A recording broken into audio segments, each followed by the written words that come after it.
Thank you so much for coming tonight. I'm Ralph White, and I'm going to start off this evening talking about not just this quest, but the whole series of them, which is it's been going on for quite a while now. When we do this one next year in France, that'll be 20 years since we did the first one in Český Krumlov, in the southern Bohemian mecca of alchemists in 1995.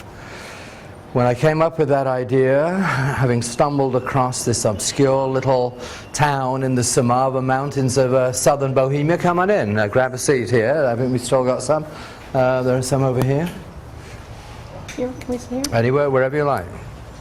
Just you can be, as long as you can see, not that you have to see.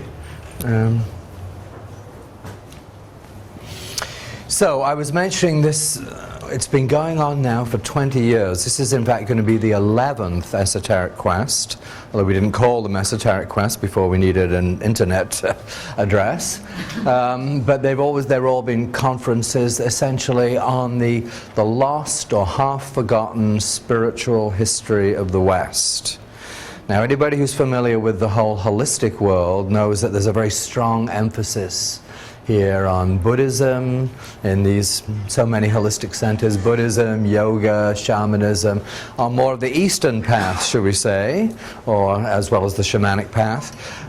But the Open Center has always felt a responsibility to engage with the Western esoteric tradition as well, and for us to claim again that whole beautiful series of teachings that really began in many ways, or that had a great focal point for many centuries in Alexandria. And in fact, if you'd come with us, how long ago were we there? A year and a half ago? Was it 2 years? When was it? Andrea, was it 3 years ago, really? Yeah. Actually, we did one in Alexandria, one of this whole outrageous series. Historically speaking, that was really going back. That was an esoteric quest for ancient Alexandria, Greco-Egyptian birthplace of the Western mind. But we started off in Český Krumlov, as I mentioned, the southern Bohemian mecca of alchemists, a forgotten little town, hidden, nestled, should we say, in the Samava mountains of southern Bohemia, that was behind the Iron Curtain for 50, 60 years and was completely forgotten. And I stumbled across it way back in the early 90s. And arrived there late at night, drove over this cobbled driveway under a stone archway through these deserted streets, lit by this dim yellow light. It was like, what century are we in here? Turned a corner, crossed a river, and there was this huge castle rising up straight from the river. Wow, I mean, what is this? There wasn't a soul to be seen. And only later, when I woke up in the morning, having stayed in a 16th century seminary overnight, and we threw open the great casement windows, and the Vltava river was rushing down below, the birds were singing. We went down to the breakfast room, and there were red roses all around the walls. And it's like, whoa, where is this? Nobody spoke a word of English. Fortunately, I was with somebody who spoke German, because you're not that far from the Austrian border there. And we learned that, in fact, we had stumbled across the castle of Count Wilhelm Rosenberg, practicing alchemist in the 16th century, close spiritual brother, you might say, to the Holy Roman Emperor Rudolph II, who was Holy Roman Emperor in 1600, who moved the imperial court from Vienna to Prague. So when I found that, I realized I had stepped straight into the pages of a book by the great historian Frances Yates. I don't know how many of you know about Frances Yates, great historian at the Warburg Institute, University of London. I'm a huge fan of hers, and she wrote a great book called The Rosicrucian Enlightenment. You don't normally put those two words together, but she brought alive, almost single-handedly through her own very holistic scholarship, doing right brain imagistic work as well as left brain textual work, she was able to recreate a whole lost period that she named the Rosicrucian Enlightenment, the late 16th, early 17th century, when Hermetic, alchemical, and Neoplatonic and Kabbalistic ideas all began to come together. to create a beautiful period that was lost. Like so much of this, it was lost. Lost when the 30 Years' War broke out at the Battle of the White Mountain in 1620 outside Prague. Lost as if we go back to Alexandria, when Napoleon arrived in Alexandria in the end of the 18th century. He just found a little fishing village with 5,000 people there.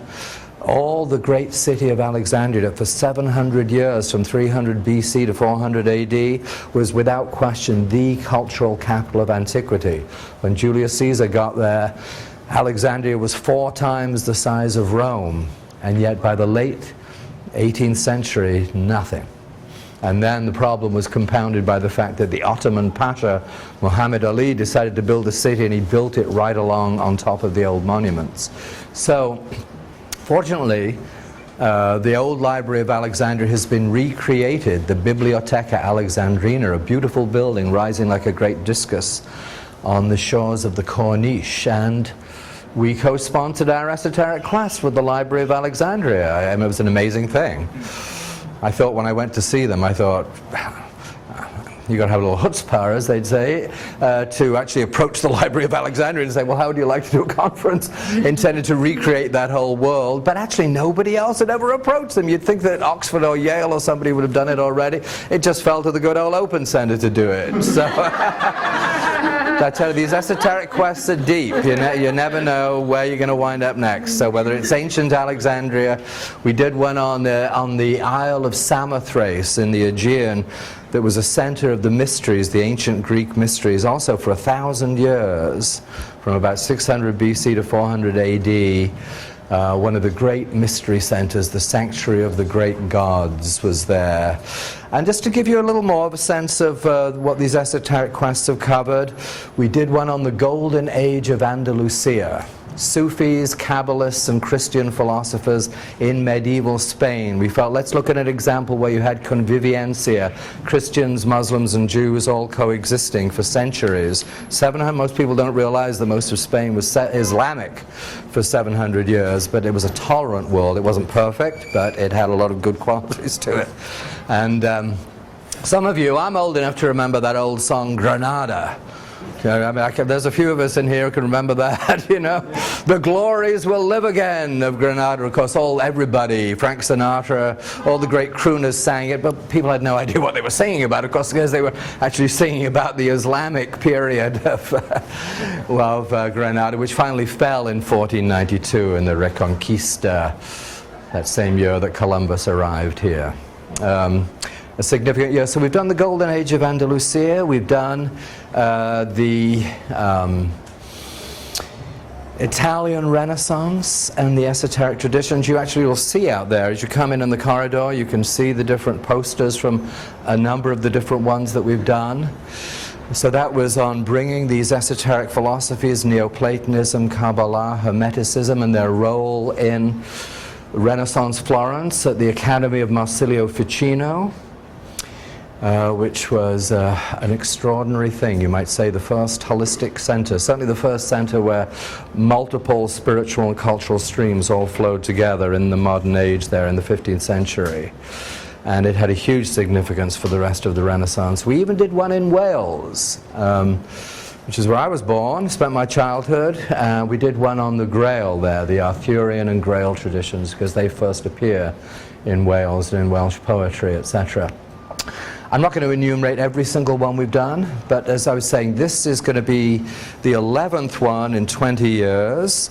And as you know, again, the title is An Esoteric Quest in the South of France, Troubadours, Cathars, Templars, and the Grail in medieval Languedoc. So France has been sitting there as a sort of 800-pound elephant in the corner of the room that somehow we'd managed to ignore in 20 years of esoteric quests, and it was like, okay, I think it's time to do France. And if we're going to do France, this is a clear place to start, because I'm never quite sure how much people know about the Cathars. I tended to assume before I got into this that most people interested in spiritual things knew about the Cathars, but I've been somewhat surprised to learn that a lot of people don't. So I'll do a little intro. So this evening, I'm going to talk for a little while, just give you something of an overview of I've told you a bit about the history of the esoteric quests and of this one, what we're going to do. And then Greg Alexander here, who has been with us on many of the quests, is going to speak about a writer, a British writer, a psychiatrist, who had a remarkable experience. He discovered that some of his patients, this was in the 60s, right, Greg? Arthur Gurdon was his name. His first patient came to him, and Greg will tell you the whole story, with vivid memories taken from a dream or a semi-dream state of a previous incarnation. And he didn't know what to make of it, and then he found other of his patients were also having comparable memories, and it began to become clear that these were memories of a lifetime in the Cathar world in 12th, 13th century France. So now I'd read Arthur Gurdon back in the 70s when I lived in Scotland, so, and I hadn't thought much about him since, but when I was in Carcasonne in June working to set up this quest, I was amazed to see that all of Arthur Gurdon's books are translated into French, and that the French themselves have embraced this, and wherever you go now around Carcasonne and Languedoc, it's Pays Cathar, the Cathar country, because the Cathars have become symbols. They were heroes to the French revolutionaries, they were heroes to the French Huguenots. Whoever stood up against the power of the Catholic Church has embraced the Cathars previously. So it's had an extraordinary revival. I think even 30 years ago there were not many people who were really into the Cathars. We have to say, when we engage with this part of France, that there's been a lot of stuff written about it. Some of it's been really pop esotericism. You know, we think of Holy Blood, Holy Grail, and the Da Vinci Code and this kind of thing. One of the hallmarks of the esoteric quest is that we aim to be really rigorous and scholarly, and I don't mean scholarly in a dry way, we just want to be accurate and grounded and well informed, but certainly not dry and dusty and fusty. But the scholarship is there, but with the imagination, because the goal of all of these esoteric quests is to bring these half-forgotten, sometimes almost totally forgotten periods alive again in our imagination, so that we can reclaim them as part of our own spiritual and cultural heritage. The last one, I should say, that we did just last year was in Sicily. It was an esoteric quest for ancient Arabic and medieval Sicily, because of course Sicily was actually the most significant colony of ancient Greece in many ways. Plato was there, Empedocles was there, Pythagoras' school was not far away on the mainland. Also, people don't realize this, but Palermo was the jewel of the Islamic world in the 11th century. You can't find anything about this, because I'm told if you're an Italian academic, you make no progress in your career if you choose to focus on Islamic Sicily. Fortunately, we found a guy who teaches at the University of Utah, of all places, who had just written a book, the definitive book on Islamic Sicily, and who happened to just be in Sicily at the time of our conference last year.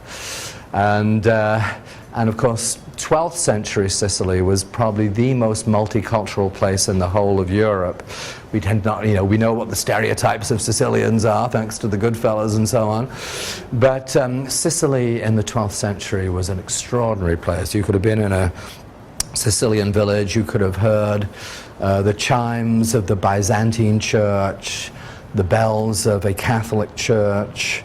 You could have heard the cry of the muezzin from the minarets, and there was a thriving Jewish community you might have seen on their way to the synagogue as well. So Sicily was extraordinarily multicultural and open-minded after it was conquered by the Normans. We don't think of the Normans as a particularly mellow crowd, but they understood that they didn't have the force to control Sicily, and they had to just exercise a policy of real tolerance. So this year we're going to continue some of that medieval theme. So we have Sicily down there in the tip of Italy, of course, and then if we look to the west, we'll see what was happening in France. So this is the period of the 12th century. So we're at the 1100s, the 1200s is really what we're looking at, a little bit into the 1300s. After Greg talks about this extraordinary experience with the psychiatrist Steve Bass, who's also been on many esoteric quests, is going to speak to us about the sacred architecture and geometry that was also happening in France. Not so much in Languedoc, although Steve may have stuff to inform us about in Languedoc. Not so much the Cathar world, but in the world of the Cathedral of Chartres. And you know, the whole extraordinary Platonic school that emerged in Chartres that was part of this beautiful 12th century spiritual awakening. And we'll also deal a little bit tonight with the Knights Templar. Now, I was just looking around for images of the Knights Templar. Wow, the internet is packed. It's like the Holy Grail. You know, Joseph Campbell described the Holy Grail and the stories of the quest for it as the core myth of Western civilization. There's always another version of the Grail, another movie, another TV series, another book. It never goes away. It's absolutely perennial. And you can say the Knights Templar have an incredible grip. My God, whoa! I could have just done 2 hours of looking at images of the Knights Templar there. So these things, these are not dead impulses. They still live in our psyches. Anyway, this is... obviously it's a map of France. Unfortunately, when we blew it up, it came out a bit. So what the area we're looking at is just right down here. Languedoc. You know, this is obviously the south of France. This is Nice and Cannes and Saint-Tropez. So the French Riviera, etc., is down here.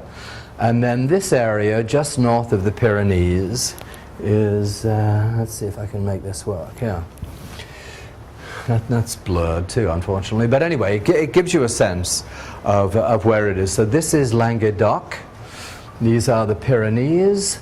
And I'll just move past this blurred one. And that's a more good. Thank God that's not blurred too. So you can see Carcasonne, Toulouse. I think for most people coming, there are a couple of ways to get there. If you're flying from America, you'd probably fly into Toulouse and take the train. It's about an hour down to Carcassonne, which is where we're going to be, right here. But there's also an airport in Carcasonne too, that you can, local, you know, budget airlines in Europe fly directly into Carcasonne, which is what I did when I was there in June. So that gives you a sense of it. So we will be there. We'll be taking a pre-conference day to visit one of the last strongholds of the Cathars, Montségur. Many people have heard of Montségur. It's about an hour and a half outside Carcassonne. There was a lot of tragedy. Whenever you tune into the Cathars, you have to be ready to deal with a certain amount of tragedy, because it was a beautiful impulse that arose, flourished, became the envy of the northern lords and the French king, and then was crushed really horribly and brutally and was ruthlessly exterminated with the Inquisition. So it's a real, should we say, Manichaean story of darkness and light.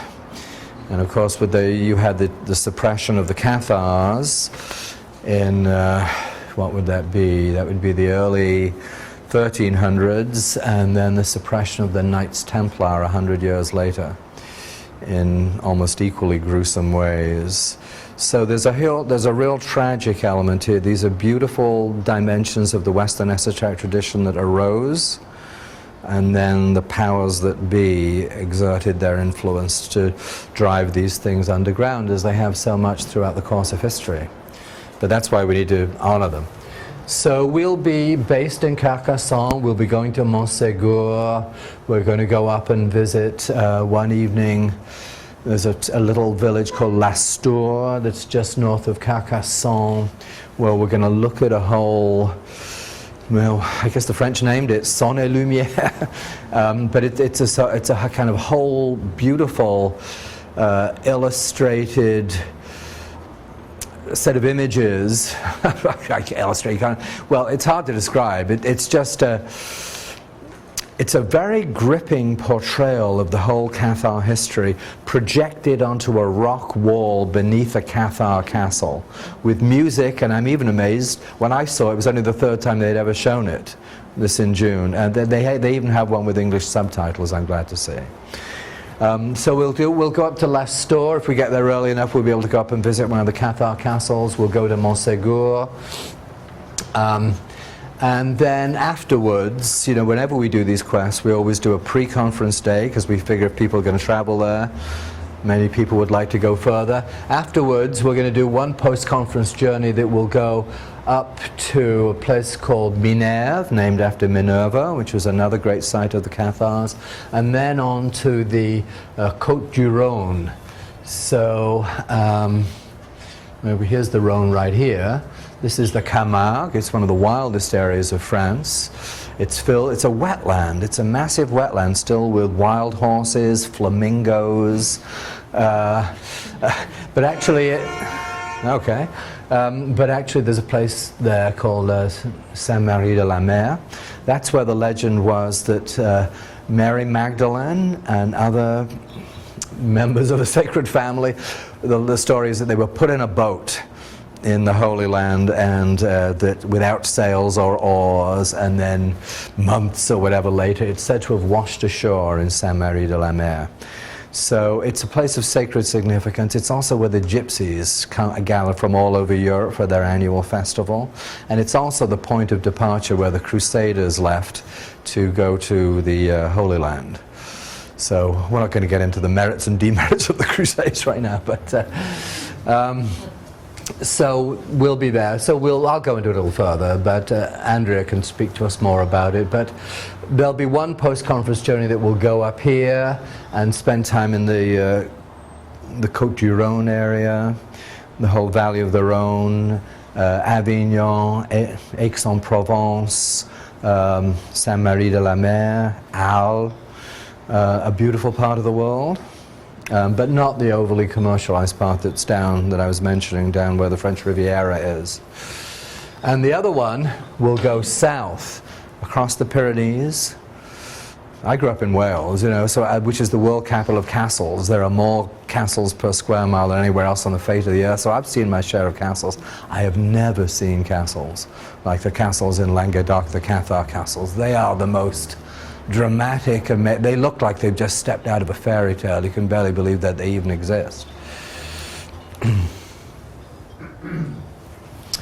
And there it is. That's Carcasonne, where we will be based. It's obviously winter time, so we'll be there in June. But it is actually the best preserved medieval citadel in the whole of France. That's not actually how it looked, needless to say. There was a very gifted 19th century restorer who came in and impeccably restored the whole thing. I happened to get there on Bastille Day. I guess I should have been more tuned in. It wasn't the greatest day to arrive. But 700,000 people showed up from all over France, and I've never seen anything like it. They set off this huge billows of smoke, and then they turned the whole smoke red, and it looked like a massive medieval siege going on around this, because this truly was a place that was besieged many times by everybody from the Moors to the Albigensian Crusaders to all kinds of people in between. But anyway, this will be our base for the quest. In fact, we'll be doing our conference not right in the middle of the city here, but in the Ville Basse, which is down below, about a 10-minute walk at the foot of it. It's also an old medieval area, but we found an old chapel in there, a 16th century chapel, which I think will be a great place to do it, and then we can go up here for different events. So this was a real center for Cathar culture. So who were the Cathars? I mean, I'm not going to give you a whole I bet we have some people here who could tell us all about it tonight, but let's just say it's this Gnostic Christian group that emerged in the 11th century and created a very beautiful high culture in the south of France. It was a culture that coincided with the era of the Troubadours. So there were many troubadours who were welcome within the Cathar castles. Our popular conception of a troubadour is not really accurate. What we think of as troubadours, guys wandering around with guitars singing folk songs, they were what the French would have called, or the Languedocians would have called, jongleurs, players really, minstrels. The troubadours themselves were of an entirely different order. Many of them were actually aristocrats. They were highly refined. They wrote very sophisticated lyrics. If you go onto Wikipedia and you just Google troubadours, you'll find, how many is it? 9, 11 different theories about where the troubadours came from. This is all mysterious. Where did they come from? The first troubadour was Guillaume IX of Aquitaine, the Count of Bordeaux. Now he had been down there in fighting with the Moors, you know, down in Spain. So some people think it came up from the Islamic world, because there is a tradition of Arabic poetry that goes back to even before Islam. The odes, the old Arabic odes from the deserts of Arabia, had a sort of erotic, romantic dimension to them. So some people think it came from there. Other people feel it came down from the Celtic world. Nobody knows. It's one of the real mysteries. Where did the troubadours come from? We'll have the wonderful Christopher Bamford with us speaking. I don't know how many of you know Chris Bamford, but Chris has been at many of the esoteric quests. He's going to speak on the troubadours and the Grail. I can't think of anybody better. His book, An Endless Trace, about how the whole Western esoteric tradition has been maintained throughout history, has a piece on it which I recommend. So there it is. We have romantic love appearing in the West for the first time. I mean, up till then it was all arranged marriages. And then suddenly, what is this all about? And it's love as an ennobling and purifying force. I thought I would actually read to you a little bit about the stages of courtly love.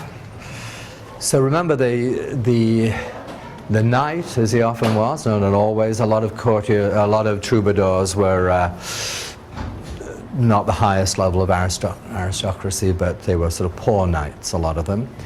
And we think of the most famous figure of this period, Eleanor of Aquitaine. I bet you some of you have seen the movie The Lion in Winter with Peter O'Toole and so on.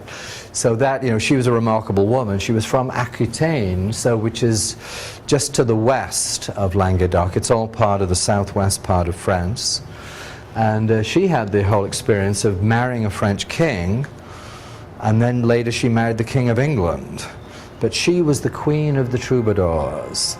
And in fact, her daughter, who became the Countess of Champagne, was the patron of Chrétien de Troyes, who wrote Parsifal, the very first of the Grail stories. So when we think of those Grail stories, you know, of course they had their origins in Celtic myth and legend in Wales and Cornwall and Brittany, and it's another mystery. How did the Grail legends ever make their way from the Celtic world into Champagne, Burgundy, and not only that, but into the German-speaking world, because there was no Germany at the time. It was just all a little collection of small states, but Wolfram von Eschenbach's Parsifal.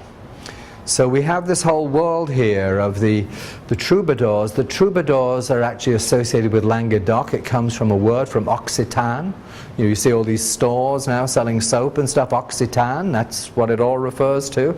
So next time you go into an Occitan, you can think of the esoteric dimensions of it all in there. But there were northern troubadours as well, the Troubadours. They were called in northern France, that's what Chrétien de Troyes was. And the Minnesingers, the German-speaking troubadours, that's what Wolfram von Eschenbach was. So we think of the stories of the Grail, think of those great, huge volumes of Parsifal. So this is not some guy getting up and singing a folk song. This is a highly refined world with these incredibly long, beautiful spoken poems accompanied by music dealing with the deepest impulses. And so we suddenly have, again in the 12th century, the resurgence of these Grail stories, and some people like Rudolf Steiner would say that actually they represented a renewal of the esoteric Christian impulse at a time when Christianity, Catholicism at least, had fallen into well, the Cathars would certainly take the view, and so would some other people, that Catholicism had been really corrupt at that point, corrupt and filled with luxury. This is, of course, long before Martin Luther. And that a new impulse was needed for the spiritual renewal of the West, or Christian West, and that these Grail stories and that mysterious quest for the Holy Grail and the purification of the individual that was necessary to attain the Grail, that was all part of a process of inner and spiritual development. So let me read you a little about, so think of the Troubadours in that larger context, the great Grail stories, the stories of Parsifal, beautiful, refined. But we'll get a little more earthy for a minute. And this is from a book called Medieval Mysteries, A Guide to History, Law, Places and Symbols, by Karen Rawls, who's going to be one of our speakers on the Esoteric Quest. She's a real authority. She's an American historian, actually, lives in England, in Oxford, and she's an authority on the medieval mysteries. She used to actually be she was the deputy director of the Rosslyn Chapel outside Edinburgh. I'm sure that means something to some of you, although she never went for the Da Vinci Code kind of stuff. So, okay, so here's a little bit about the Troubadours, and maybe we'll go on to the next image. There they are. That's a picture of the Troubadours, just to give you a little flavor of them. It's hard to find pictures of them. But imagine this would be a court. There would be the musicians, there would be the poets, and a lot of it was about the knight and his love. Because it was felt that the love of the knight for his lady was an ennobling force. So, you can say it's a mix of spirituality and eroticism. It's kind of an erotic mysticism, you could say. People still dispute today how much it was of the flesh and how much it was a spiritual thing, how much it was about really a reverence for the divine feminine. There's a lot of emphasis upon the divine feminine in the mythology of this part of France. But certainly this is how a lot of the poems began. The stages of courtly love. First, attraction to the lady, usually via eyes or a glance. Then worship of the lady from afar. Declaration of passionate devotion. Virtuous rejection, however, by the lady. Still, the knight wasn't giving up. Renewed wooing with oaths of virtue and eternal fealty. Moans of approaching death from unsatisfied desire and other physical manifestations of lovesickness. Heroic deeds of valor which finally win the lady's heart. Then consummation of the secret love. Then endless adventures and subterfuges avoiding detection. That's the lover with 1,000 faces. That just gives you the basic pattern of courtly love. But of course it had that, so there's the romantic level, but there's also these wonderful, deep, spiritual, esoteric stories. So it's an amazing culture. And it is contemporary with the Cathars, as I was saying. So not all troubadours were Cathars. They're not entirely synonymous, but there was definitely an interplay. When Eleanor of Aquitaine became Queen of France and she went up to Paris, we think of Parisians as very sophisticated with a lot of je ne sais quoi and savoir-faire and all of that as a sexy kind of place, but actually they were scandalized when Eleanor of Aquitaine got up there because the ladies at the southern court were wearing, revealing clothes. They were into the whole world of flirtation and so a lot of what we think of as classically French really came up from this high culture of the south of France, brought by people like Eleanor of Aquitaine. Now, the Cathars, well, we could be here. I'm going to keep this fairly short, but look at this. Catharism, there's another guy who's going to actually take us on the pre-conference journey, who has lived there, an English guy actually, who has lived, he and his wife have a chateau outside Carcasonne, and they're going to take us on that the first day when we go to Provence. the great center for Troubadour culture, and to Montségur, one of the last strongholds of the Cathars. I got this from his website, and so it's in French, you can see, but it's Les Cathars. Then you can have the Bogomils. We had thought originally of doing this quest in Bosnia, but it turned out not to be feasible. Anybody who's been to Sarajevo, I went to Sarajevo I had New Year's Eve in Sarajevo. That is the craziest place in the world to have New Year's Eve. But it turned out that it was not feasible. Sarajevo, I'm sad to say, is still a very broken culture from all the horrendous killing that went on there. But it went, so you had the Valdensians actually here, or the Vaudois here in northern Italy, and some up in northern Europe too. You had the Bogomils here. You can still see traces of them in the Bogomil church. And then people feel too that we can trace it back to the Paulicians. That's French, Pauliciens. This is hard to believe. When I read this in a book called The Hidden Tradition in Europe by Yuri Stoyanov, a great scholar. He's Bulgarian. You've got to be Bulgarian to know this. Nobody else does.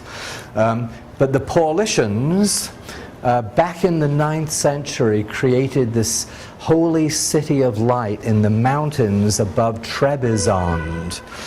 Trebizond is on the Black Sea, so right around here. So in the 9th century, they welcomed people from every spiritual path up in their mountains.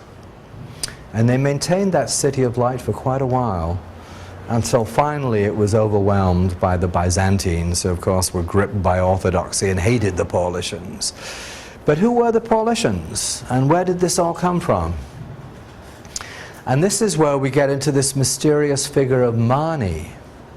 Now we all have a stereotype view of the Manichaeans as if it's this world of, you know, darkness and light and perennial conflict, and it'll never get any better. And you'd think, why would anybody in their right mind embrace such a disappointing and dull, unhappy worldview? Because what we know of the Manichaeans was written by their enemies, starting with St. Augustine, who had been a Manichaean for 11 years or so, 9 or 11 years, before he became a Christian, and had nothing good to say about them. So just like the Cathars, what you read about these people, you read in the histories of their enemies, and you can really just take the little quotations that they put together here and there, and obviously it's all designed to present people in the worst possible light. But actually Mani, and there are some people, we'll learn more when we're in France next year, but there are some people who believe that the Cathars were also attuned to the teachings of Mani and to the world of Gnosis as well.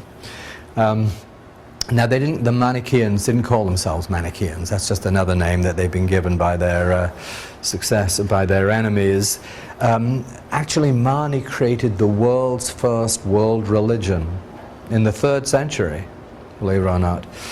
And he took the view that Christianity, Judaism, Zoroastrianism, and Buddhism all spoke of the same eternal truth.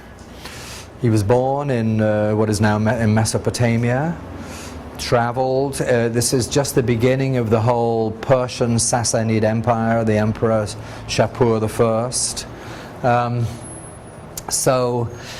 I. He travels into the east. Afghanistan would have been Buddhist at the time, down near to the Indus. You still had a Buddhist culture down there.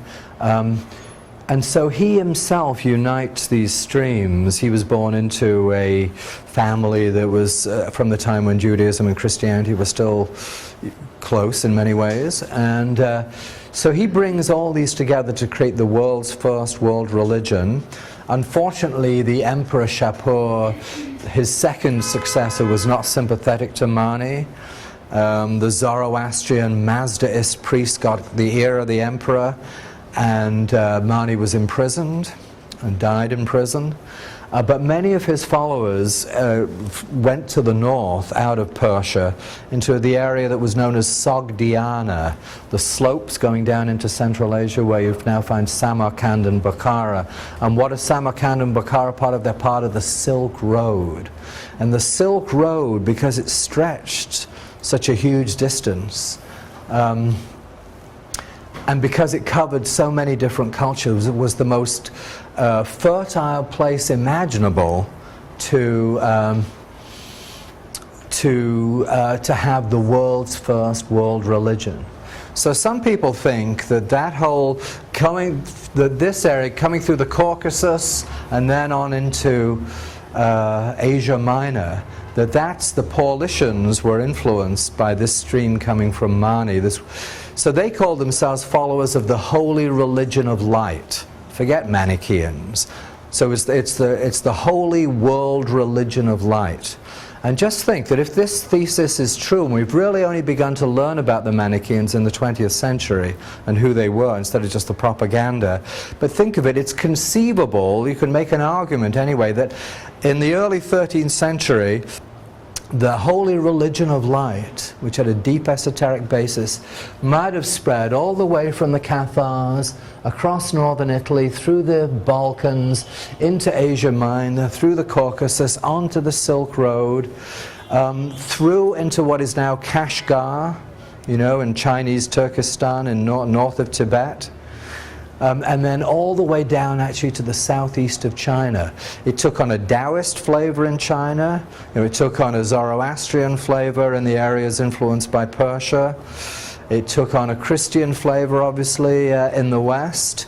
But think of that. This is an amazing thing. And it's only in the night, there were a bunch of expeditions that went to the Silk Road in Kashgar in the very beginning of the 20th century.